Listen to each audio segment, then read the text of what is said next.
Hello friends and dear aspirant, welcome to Bodhganga academy. आप सबका स्वागत है बोधगंगा एकेडमी में, where knowledge grows into wisdom. So before starting this lecture, इस lecture को शुरू करने से पहले I will like to discuss a story with you. Story का कह लो, ये कह लो पर्सनल एक्सपीरियंस विथ यू। देखो, बिफोर बिकमिंग गवर्नमेंट ऑफिसर हम लोग हर कोई किसी न किसी कॉम्पिटिटिव एग्जाम की तैयारी करके ही उसे क्लियर करके गवर्नमेंट ऑफिसर की पोस्ट तक पहुंचते हैं। तो सबसे बड़ी प्रॉब्लम क्या होती है, हम लोग कोई टॉपिक अगर तैयार करते हैं तो वी हैव टू सर्च या we have to read it from different multiple sources, जिससे हमारा कोई चीज मिस ना हो जाए। और दूसरी चीज, जैसे जैसे हम लोग या जैसे जैसे कॉम्पिटिटिव एग्जाम आगे बढ़ रहे हैं, इन डेप्थ नॉलेज बहुत जरूरी हो गई है, क्योंकि we are going more toward logical things instead of theoretical things. So इन्हीं चीजों को ध्यान में रखते हुए मेरे ये सारे लेक्चर बने हुए हैं, सारे ये नोट्स बने हुए हैं। So what I want to make sure that अगर आप इस नोट्स को देख रहे हो या इस लेक्चर को देख रहे हो तो आपको कहीं और से कुछ भी सर्च करने की जरूरत नहीं है। This is complete encyclopedia in itself when it comes to preparation of exam. अब ये जो लेक्चर है, ये चाहे आप यूपीएससी की तैयारी कर रहे हैं, एसएससी की तैयारी कर रहे हैं, रेलवेज की तैयारी कर रहे हैं, बैंक की तैयारी कर रहे हो, या कोई भी कॉम्पिटिटिव एग्जाम की आप तैयारी कर रहे हो जिसमें पॉलिटी के क्वेश्चंस आते हैं, उन सब में आपको हेल्प करेगा। बट कैसे? क्योंकि यूपीएससी सब्जेक्टिव है, कई में डिफिकल्ट क्वेश्चन आते हैं, कई में इजी क्वेश्चन आते हैं। तो इस लेक्चर को आप 3 पार्ट्स में डिवाइड किया हुआ है मैंने, ठीक है। जो पहला पार्ट है that is in A nutshell. तो जो लोग भी बहुत सिंपल रिवीजन की तरह या ये देख रहे हैं कि हमें खाली मेन कॉन्सेप्ट पता चल जाए और फटाफट क्या कहते हैं ये टॉपिक जो हमारा क्लियर हो जाए, उनके लिए सेक्शन पहला वाला जो सेक्शन है इन अ नटशेल, वो है जिसमें I will discuss the summary और जिस्ट ऑफ दिस चैप्टर या जिस्ट ऑफ दिस टॉपिक, ठीक है। नेक्स्ट सेक्शन 2 में we will go to detail explanation, जहां पे हम हर एक चीज को डिटेल में डिस्कस करेंगे, जो कि आपके मेंस राइटिंग में या फिर अगर आप इन डेप्थ नॉलेज लेना चाहते हो टॉपिक की, जो कि आप किसी भी तरीके से यूज कर सकते हो, तो डेट इज सेक्शन 2। और last section will be question bank, जिसमें जो हमने पढ़ा है, ठीक है, उसको एक बार इन शॉर्ट रिवाइज कर लेंगे। क्योंकि जब तक आप पढ़ी हुई चीजों को साथ में रिवाइज नहीं करोगे, उन चीजों का आपको ये आइडिया नहीं होगा कि क्वेश्चंस आए कैसे हैं या आ कैसे सकते हैं। और क्योंकि due to constraint of time मैं सारे के सारे क्वेश्चंस रिवाइज नहीं करवा पाऊंगा यहाँ पे, इसीलिए नीचे दिए हुए लिंक से अगर आप ऑल क्वेश्चन प्रैक्टिस करना चाहते हो और ये नोट्स आगे रिवाइज करना चाहते हो, तो आप नीचे हुए दिए गए लिंक को क्लिक करके उन नोट्स को बहुत ही एक नॉमिनल से प्राइस में आप बाय कर सकते हो। तो बिफोर स्टार्टिंग हम लोग एक कोड डिस्कस करते हैं, ठीक है, क्योंकि मोटिवेशन बहुत जरूरी है। कॉम्पिटिटिव एग्जाम ऐसी चीज में motivation is the most important thing. तो देखो, success is the sum of small effort repeated day in and day out. तो अगर आप किसी भी कॉम्पिटिटिव एग्जाम की तैयारी कर रहे हो, आप कुछ भी कर रहे हो जिसमें आप लाइफ में सक्सेस की कोशिश कर रहे हो, देखो सिंपल सा आज का आपका एक स्टेप आपको नहीं पता 1 साल बाद या 6 महीने बाद आपको कहां पे ले जाए। तो बेसिकली हम कहें तो success is the sum of छोटी छोटी जो चीजें हम लोग कर रहे हैं, सक्सेस उसका सम है। ये कोड जो है रॉबर्ट कोहली ने दिया है, और अगर आप किसी सब्जेक्टिव एग्जाम की तैयारी कर रहे हो तो आप इसे अपने एस्से में यूज भी कर सकते हो, ठीक है। तो चलो स्टार्ट करते हैं। आज का जो लेक्चर है that is part 22 of Indian constitution, ठीक है। तो आज हम लोग इंडियन पॉलिटी का पार्ट 22 इंडियन कॉन्स्टिट्यूशन में डिस्कस करेंगे। अब देखो, ये पार्ट खास इसलिए है, इसकी सबसे बड़ी खासियत ये है part 22 is the last part of Indian constitution. जी हाँ, हमारा इंडियन कॉन्स्टिट्यूशन टोटल 22 पार्ट में डिवाइडेड है, पार्ट 1 से शुरू होकर पार्ट 22 तक। तो आज के लेक्चर में हम लोग part 22 which is the last part of Indian constitution वो डिस्कस करेंगे, ठीक है। तो बहुत छोटा सा पार्ट है क्योंकि एंडिंग है, ठीक है, लेकिन आपको पता होना चाहिए क्योंकि नॉर्मली आज तक इससे क्वेश्चन बहुत कम पूछे गए, लेकिन ऐसी फील्ड जहां से क्वेश्चन कम पूछे गए वहां पे क्वेश्चन आने के चांसेस ज्यादा हो जाते हैं। तो विदाउट डिले स्टार्ट करते हैं। सबसे पहले इन अ नटशेल, जिसमें हम लोग ये पढ़ेंगे कि चैप्टर में क्या दिया हुआ है और क्या जिस्ट है, तो जो कि प्रीलिम्स या किसी भी ऑब्जेक्टिव एग्जाम के लिए बहुत जरूरी है। तो देखिए, सबसे पहले बात करते हैं पार्ट 22 के हेडिंग की। पार्ट 22 के अंदर 3 आर्टिकल हैं, ठीक है, 393, 394, 395। तो part 22 is basically made up of 3 articles. Part 22 की अगर मैं हेडिंग की बात करूं, ठीक है, जो आप तो that is short title commencement authoritative text in Hindi and repeal. तो बेसिकली इस पार्ट में अगर मैं समरी बात करूं तो इस पार्ट में आपको क्या क्या बताया गया है, कॉन्स्टिट्यूशन का टाइटल दिया गया है, कॉन्स्टिट्यूशन कब से शुरू होगा वो डेट्स दी हुई है, इसके अलावा हिंदी को अथॉरिटेटिव टेक्स्ट बनाया गया है कॉन्स्टिट्यूशन का, और कॉन्स्टिट्यूशन में कुछ जो आर्टिकल पुराने थे, कुछ जो एक्ट पुराने थे, उनको रिपील किया गया। तो एक तरह से परफेक्ट एंडिंग की कोशिश की गई है by this part of this constitution.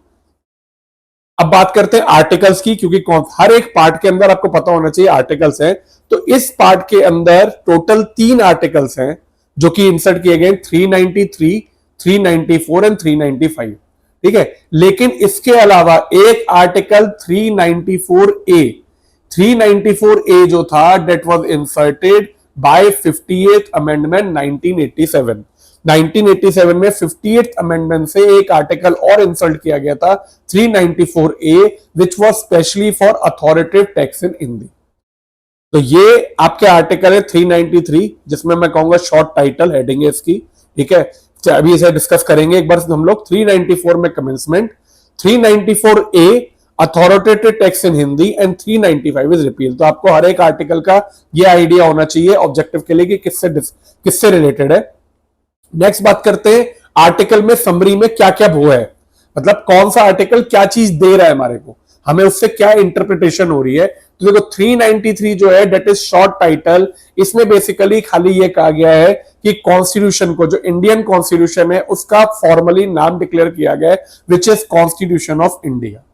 तो जैसे हम लोग बात करें तो कॉन्स्टिट्यूशन, हम लोग कोई कॉन्स्टिट्यूशन कुछ कह दे कुछ, तो फॉर्मली जो मेकर्स थे उन्होंने एक नाम दिया गया 393 में, which is constitution of India. 394 is very important, which give you commencement. Commencement मतलब क्या है, कॉन्स्टिट्यूशन कब से आएगा। देखो आपको पता है कॉन्स्टिट्यूशन के लिए कॉन्स्टिट्यूएंट असेंबली बनी थी, बहुत टाइम से कॉन्स्टिट्यूशन बन रहा था। तो 1949 में जब आपका ड्राफ्ट रेजोल्यूशन एक्सेप्ट हुआ था, उसके बाद ये डेट्स जो है वो दी गई कि कब से क्या कहते हैं कॉन्स्टिट्यूशन जो है वो आपका इफेक्ट में आएगा। तो हमारा कॉन्स्टिट्यूशन आप जानते होंगे, मोस्टली आपको पता होगा 26 जनवरी 1950, ये डेट जो कि हम लोग रिपब्लिक डे के हिसाब से बनाते हैं, सब लोग जानते हैं रिपब्लिक डे, उस दिन कॉन्स्टिट्यूशन जो था that came into force in 1950। लेकिन इंटरेस्टिंग बात यह है कि कॉन्स्टिट्यूशन का कमेंसमेंट, ठीक है, वो 2 डेट्स में हुआ था, जिसमें से कुछ आर्टिकल जो थे वो 26 नवंबर 1949 which was date of adoption, उस समय फोर्स में आ गए थे, और बचे हुए आर्टिकल जो थे वो सारे के सारे 26 जनवरी 1950 में आए थे। वो कौन से आर्टिकल थे, क्या थे, that I will discuss in detail section. लेकिन अभी के लिए in summary 26 November 1949 was the date of adoption of Indian Constitution, जिसमें कुछ particular articles came into force and rest of the constitution, बचा हुआ पूरा constitution came into force on 26 January 1950 which is Republic day. और अगर ये date क्यों choose की गई है, अगर आपको ये भी नहीं पता है तो आप ठहरो, अभी जब हम लोग डिटेल सेक्शन में डिस्कस करेंगे तो मैं आपको ये भी बताऊंगा कि ये पर्टिकुलर डेट 26 जनवरी 1950 ही क्यों चुनी गई। हो सकता है आप लोगों को पता भी हो, नहीं पता तो हम लोग इस लेक्चर में डिस्कस करेंगे। नेक्स्ट आर्टिकल है 394A। 394A is authoritative text in Hindi, ठीक है। इसमें this was inserted by 58th constitutional amendment act 1987, इस अमेंडमेंट से इंसर्ट किया गया था। इसमें यह कहा गया, देखो कॉन्स्टिट्यूशन जब बनाया गया था तो वो इंग्लिश में बनाया गया था, ठीक है।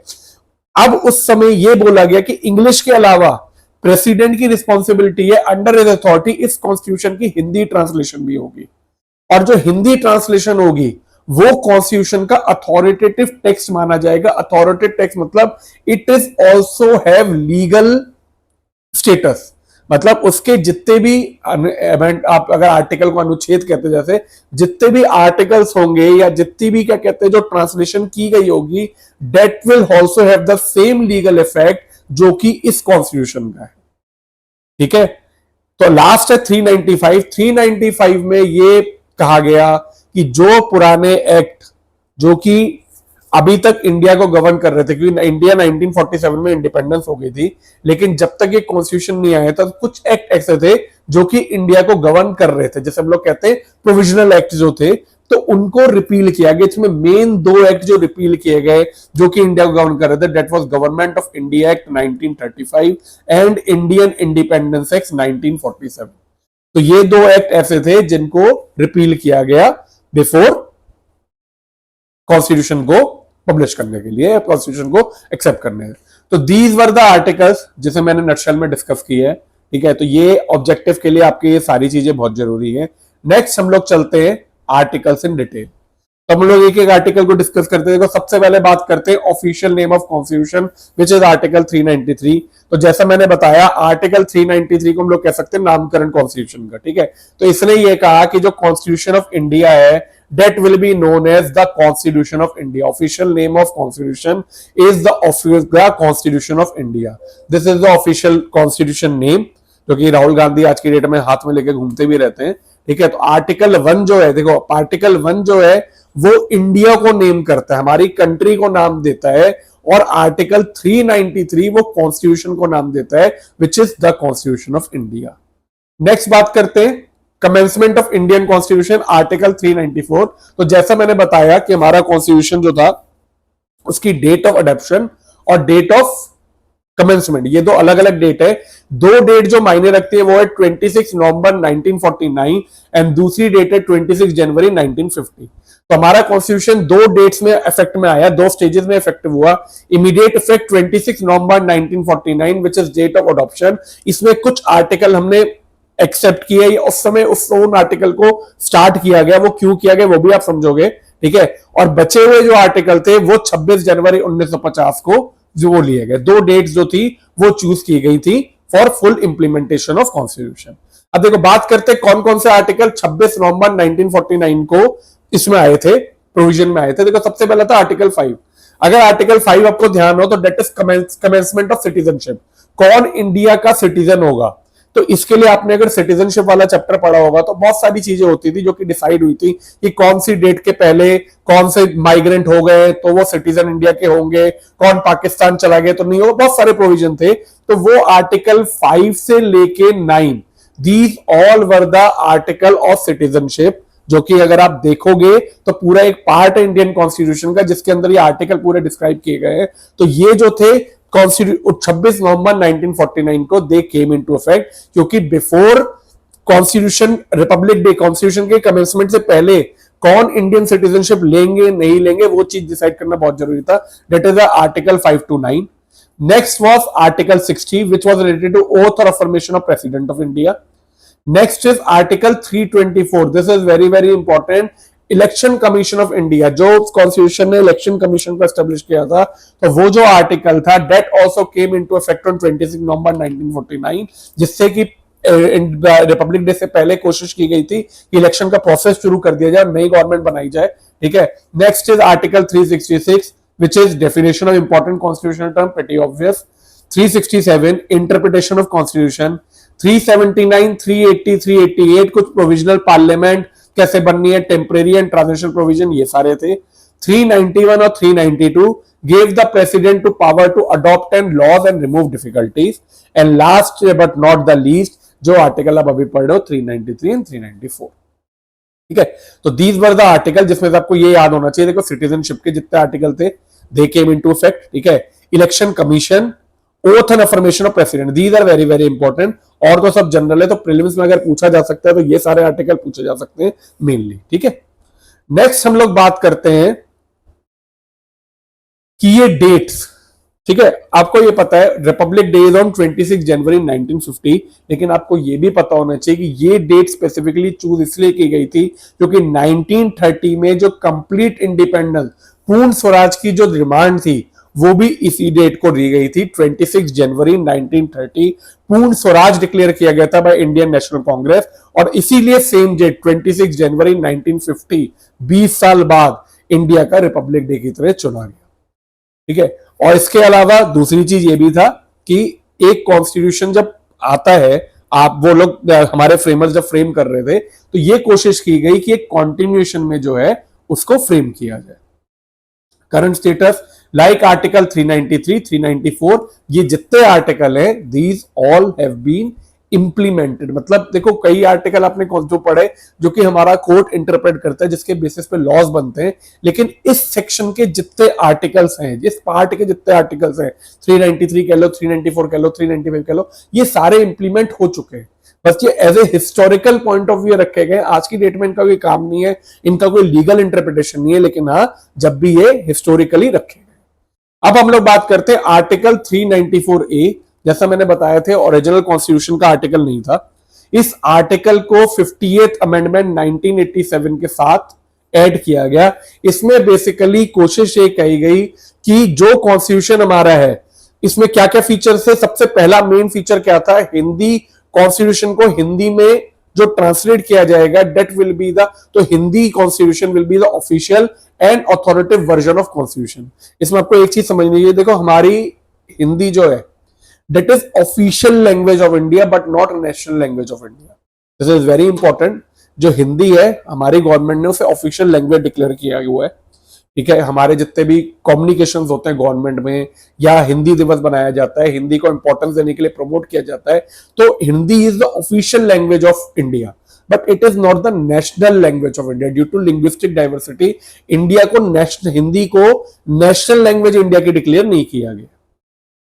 इसके अलावा तो पहला पॉइंट मेन फीचर था कि जो हिंदी का कॉन्स्टिट्यूशन है that will be the authoritative, उसकी लीगल वैल्यू होगी। सेकंड, प्रेसिडेंट को ये पावर दी गई थी कि हिंदी ट्रांसलेशन को पब्लिश किया जाएगा, प्रेसिडेंट को ये पावर थी। इसके अलावा ये खाली इन आर्टिकल के लिए ये भी कहा गया जितने भी आगे अमेंडमेंट होंगे, ठीक है, एंड पूरे कॉन्स्टिट्यूशन और जिसके अलावा जितने भी कॉन्स्टिट्यूशनल अमेंडमेंट एक्ट है उन सबको जब भी होगा, तो अब आप देखोगे कोई भी अगर एक्ट निकलते हैं, कोई भी क्या कहते हैं आपका अमेंडमेंट होता है, उन सबको कॉन्स्टिट्यूशन में ये कहा गया अमेंडमेंट और जितने आर्टिकल है उन सबको हिंदी में भी पब्लिश किया जाता है। इसके अलावा अगर मान लीजिए कोई हिंदी का, अब आप मान लीजिए हिंदी ट्रांसलेशन हुई, ठीक है, तो हिंदी ट्रांसलेशन में हिंदी ट्रांसलेशन जो कॉन्स्टिट्यूशन के, it will have the same legal weight and status as original English text.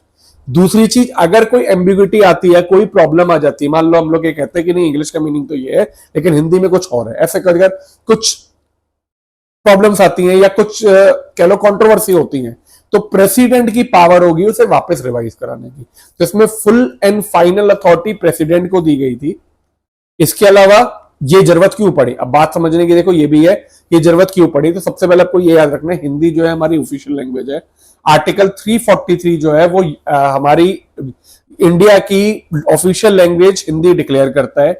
तो 1987 तक जब तक ये अमेंडमेंट नहीं आया था हमारी ऑफिशियल लैंग्वेज तो हिंदी थी, लेकिन आयरनी ये थी कि हमारा कॉन्स्टिट्यूशन का अथॉरिटी टेक्स्ट इंग्लिश था।